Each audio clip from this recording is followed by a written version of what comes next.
Il était une fois, dans un petit village paisible, un pasteur nommé Lucas.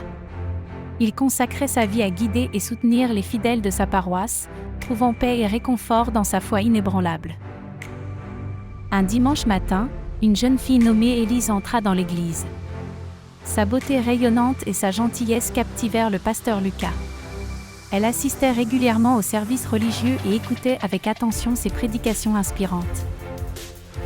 Au fil des semaines, des mois, une amitié profonde naquit entre le pasteur et Élise. Ils partageaient leurs pensées les plus intimes, discutant de la vie, de l'amour et de la spiritualité. Lucas était touché par la douceur et la compassion d'Élise, tandis qu'elle admirait sa sagesse et sa bonté. Malgré leur lien fort, le pasteur Lucas se débattait avec ses vœux sacrés. Il ressentait une lutte intérieure entre sa dévotion à Dieu et les sentiments grandissants qu'il éprouvait pour Élise. De son côté, Élise était traversée par des tourments similaires, désemparée par l'amour interdit qui émergeait dans son cœur. Un soir, sous le clair de lune, alors que l'orage grondait au loin, Lucas et Élise se retrouvèrent dans le jardin de l'église. Les émotions débordantes qu'ils avaient refoulées explosèrent en un torrent de sentiments passionnés. Dans un moment de faiblesse, le pasteur embrassa Élise, scellant leur amour interdit.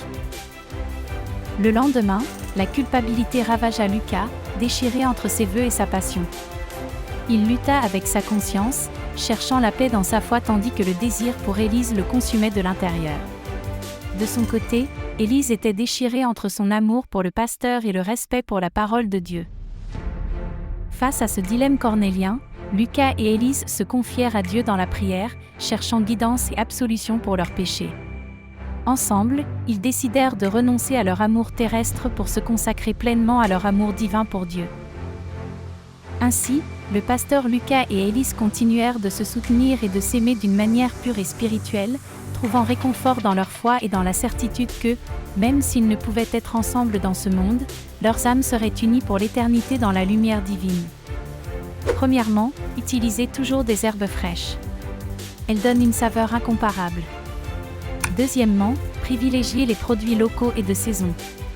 Ils sont plus savoureux. Enfin, ne sous-estimez jamais la cuisson lente. Elle permet aux saveurs de se développer pleinement. Avec ces astuces, chaque plat que vous cuisinez aura ce petit je ne sais quoi français. Alors, prêt à impressionner vos amis et votre famille ? Si vous avez aimé ces conseils, abonnez-vous pour plus de recettes alléchantes. Bon appétit et à bientôt!